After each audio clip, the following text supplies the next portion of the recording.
Welcome to 4265 Secret City Wildbots podcast. Who are they? My name is Catherine Miller, media lead, and I'm interviewing Miss Slattery. Hi. So, Miss Slattery, you are the mom of the team. Everyone knows you and your son, and Mr. Slattery. So, introduce yourself.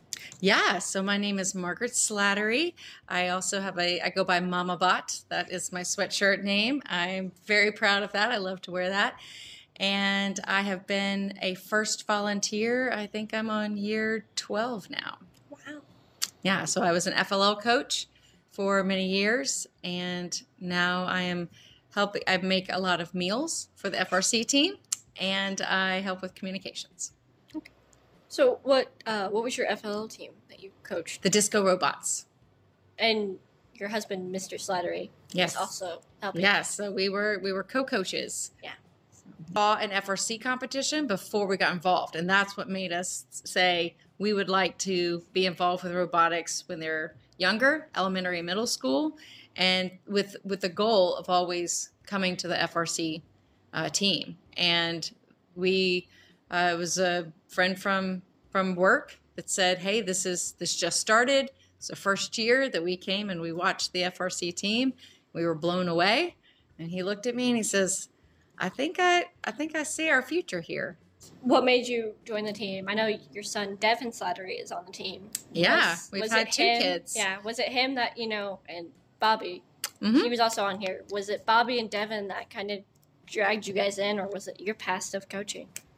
It was definitely their participation. We were still very much involved with FLL. So the first few years that Bobby was on the team, he was kind of here solo as a kid. And then as Devin came onto the team, I think Bob looked at it as an opportunity to mentor. And he thought, they could probably use some of his skill set. He's a mechanical engineer. And so he started coming to help with that. And we joke about the fact that if I ever want to see my husband, I should probably come too. So do you see yourself doing this until Devin graduates? Or do you see yourself keep coming back to us or going back to FLL? I continue to be involved with the judging. I've been a judge advisor on 3 separate tournaments. I've been a judge probably five or six times for FLL. So I'm still very much involved with that. I'm not as a team, but I kind of bring a different perspective now. And so there may be ways that we can continue to bring a perspective when Devin's no longer on the team. So there are, and I would say that both Bobby and Devin, I would not be surprised if they continue in some capacity. Right now, Bobby, after his spring break, he actually spends part of his spring break in Colorado volunteering for tournaments, FRC tournaments out there. Wow. So he has not gotten involved like mentoring a team yet, but he does volunteer at the tournaments. And I can see as he gets older and he gets out of school, I could see him being a mentor. I could see the same thing for Devin. I could see Devin doing that, especially for the CAD. All the CAD questions. I go to Devin and read. Yeah. So I could definitely see Devin coming back to help either us out or another team out. Well, I think that first really embeds the importance of being volunteers. Yeah. That it is not just a seasonal thing. It may change, your roles may change, but the need for the next generation, the ones that come behind you, to be able to help them, to give your talents, your time and your talents when you can. I think that is just kind of part of the DNA of FIRST. And so I have seen many people continue to be involved for a long time. You being the mom of the team, you've seen probably a lot of ups and downs, even with your own sons. Mm-hmm. So what do you think about, what is the hardest part about being just like a coach and you see us struggle? I know you do. You've seen Devin struggle. You've seen Bobby struggle. Yeah. What was the hardest part about being that? Seeing like the team struggle. Yeah. Well, Bobby's senior year, they had an amazing team. I mean, it almost felt like all stars. Like this was their year. This was everything was coming together, and they did. They had an amazing 2 qualifiers. Like they won SMR. Or I mean, they won Impact. Like they were just killing it, right? And they get to Worlds, and they're just ready to. I mean, this was it. Like and they had just gotten the swerve drive. I mean, it was all just really exciting. And then just through a series of unfortunate collaborations or whatever it was, we were not selected for the playoffs. Oh, wow. And that was hard. I bet. That we'd never had that before. That was, and put it in perspective, last year we were number 2 in our pod or whatever they call them. And so I watched how each of those seniors, I think we had 6, how they process that, because they had put so much of their, I mean, they just put it, and it wasn't, they didn't fail because of something they didn't do, or they didn't put the time in, or they didn't put, it wasn't that there was nothing they could do. Yeah. The limelight just wasn't working. There's certain things just, they were supposed to work and then they just didn't. And that was really hard. Watching them get through that. What was some of the seniors needed some time to themselves for a little bit. Right. But what was interesting is immediately the younger, they said, "Oh, I guess we're going to play cards," and they just came together in the stands and they started playing cards. And there were matches going on and everything, and they were all just like, what you got? And I thought, that's actually kind of healthy, Not focusing on. Yeah, there was nothing they could do at that point. No. And they could just be glum, and they could be, no one would have been mad at them or upset with them. You feel how you feel. Yeah. But the younger ones realized there'll be another day. And I think that's a lot of, we give all that we can, and we want to win, and we want to go for it. But at the end of the day, we're going to have another day. There's going to be something else that we are going to rise above. And that's one thing I've noticed, this being my rookie year, and I'm, media lead. That's the whole other thing is I've noticed, the seniors, we come in thinking, oh, they know it all. Mm-hmm. And the truth is, they're learning from us like we're learning from them. That's right. I've watched Devin look at Reed and go, wait, what? You can do that? Like, I've watched Devin be mind blown, and I've watched Reed be mind blown, and I've watched them just, all the seniors, they all look at each other and they go, you can do that. Like, just like a whole other attitude. Like, we could come in here, us being from high school, we come in here, we're tired, we're exhausted, we have homework that night, and the freshmen and the 8th graders are just like, let's go, it's FRC night, let's go, and we're just like, how are y'all so happy? Like, it's not like a bad thing, we're happy, like, and I feel like that keeps a lot of us keep going. Like, we keep going for that. We keep going for the younger ones, and the younger ones keep going because they know we care about them. Yeah. And it's the successful teams have figured out it's not just about what you know, but how you bring the other ones behind you up. And how are you using their talents, and how are you teaching them as you go? Yeah. And that's what I have really seen at this team. There's some that are better at it than others, but it is part of, again, that DNA, particularly of this team, that it's not just about one person or one talent. No. You can't. You just can't do that. It really does take using different talents. It does. And listening to one another, and so I think that this team's done a really good job with that. And we've kind of answered the next question, but any advice to the upcoming generation? Be patient. Listen. There's a lot of wait and listen. There's a temptation to want to just get in there and just start doing, and though you may be able to do that with the Lego leagues. Yeah, you come on first night, you can start building with Legos because everybody knows how to do that. Well, yeah. But that's not as easy. No. For this. And my advice with Devin, and I think Devin and Reed that first year, just stay near Adam. Listen to what Adam's doing. Watch what Adam's doing. Learn from Adam. And they did. And one of Devin's off-season quotes, we had said machine more Devins. And the next thing out of Devin's mouth was machine more Adams. Yeah. You know?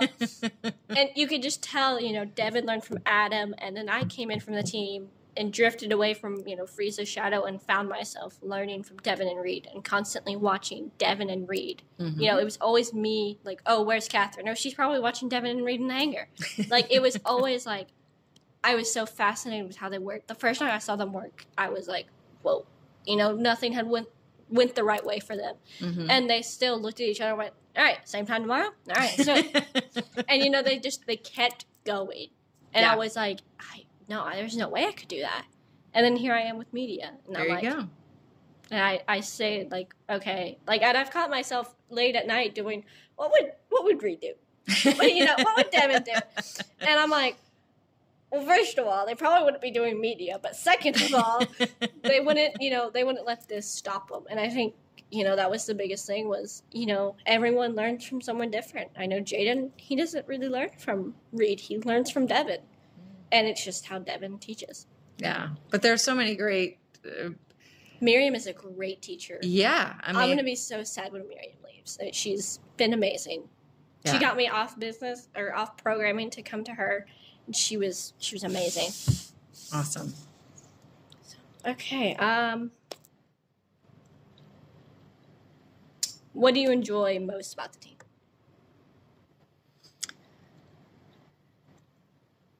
I think I enjoy,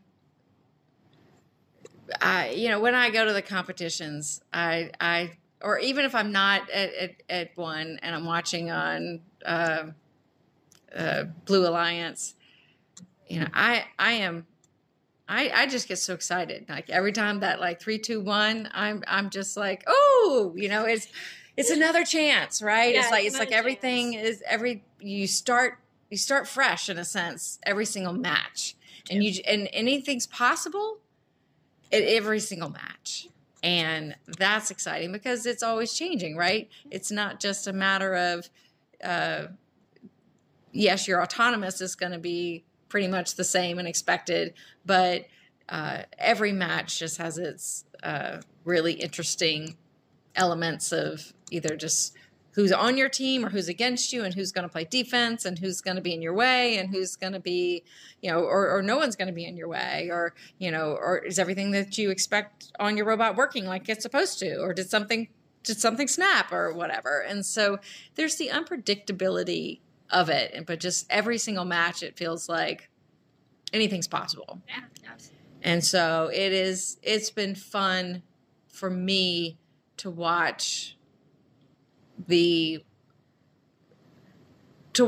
my kids handle adversity and handle victory, you know, and just the steps that, and being able to stay cool in really stressful, that is not an easy talent.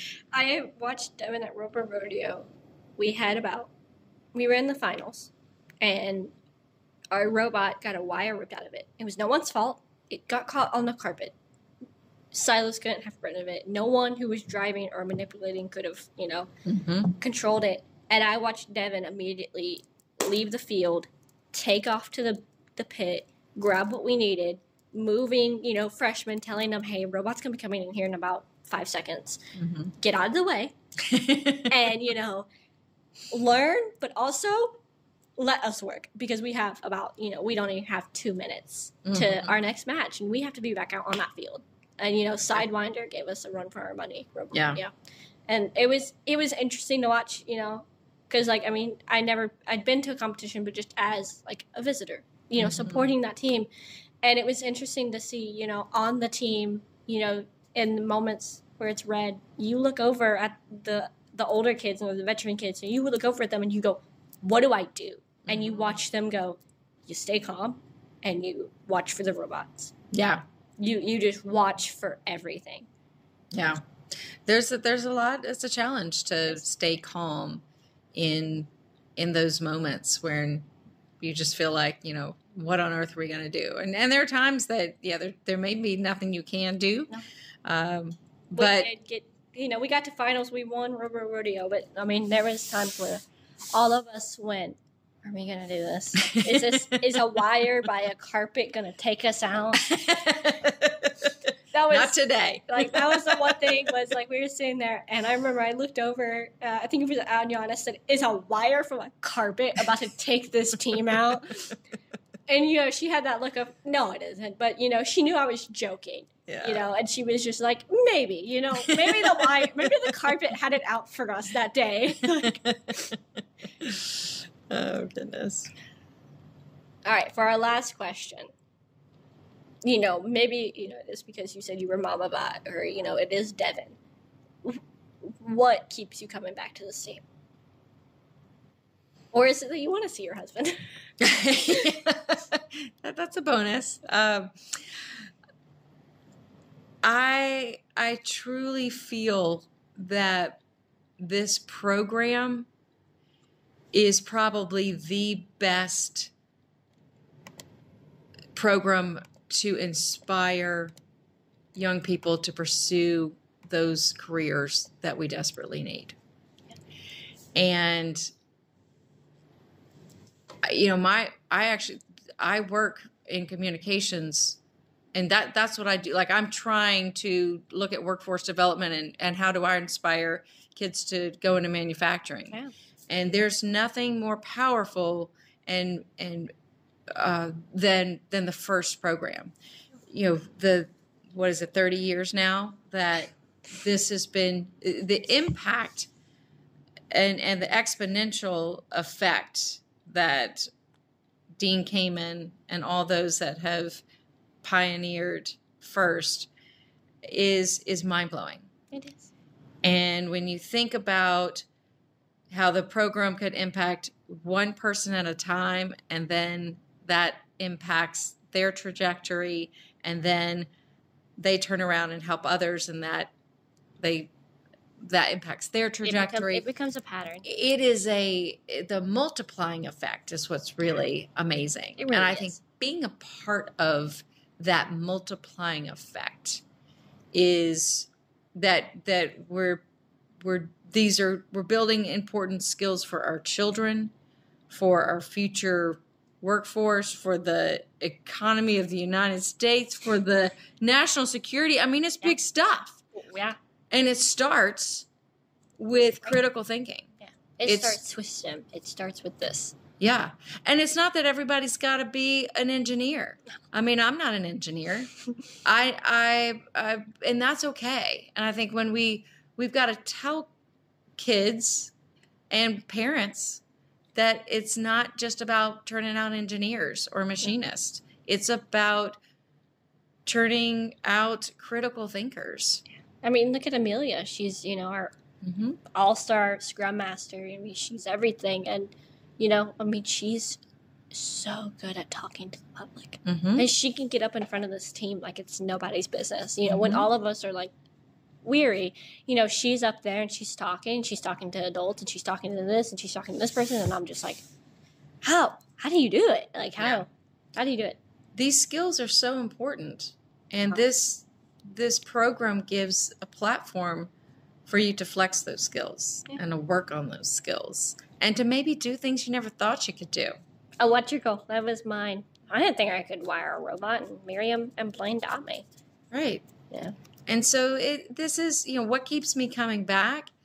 Why do I do this? Because this is important. These are important skills, and to be able to be part of that is invaluable. It is. Okay. Well, thank you, Mrs. Slattery. Thank you. It's been a pleasure. Yeah. Anything else you want to say? No. Got any stories? Anything else you wanna tell anybody? No. Actually, it's funny that as an interview there, that's one of the questions that I think I tend to get some of the best answers. Or what haven't I asked? I don't really have anything right now, so I'll just leave it at that. We'll leave it at that then.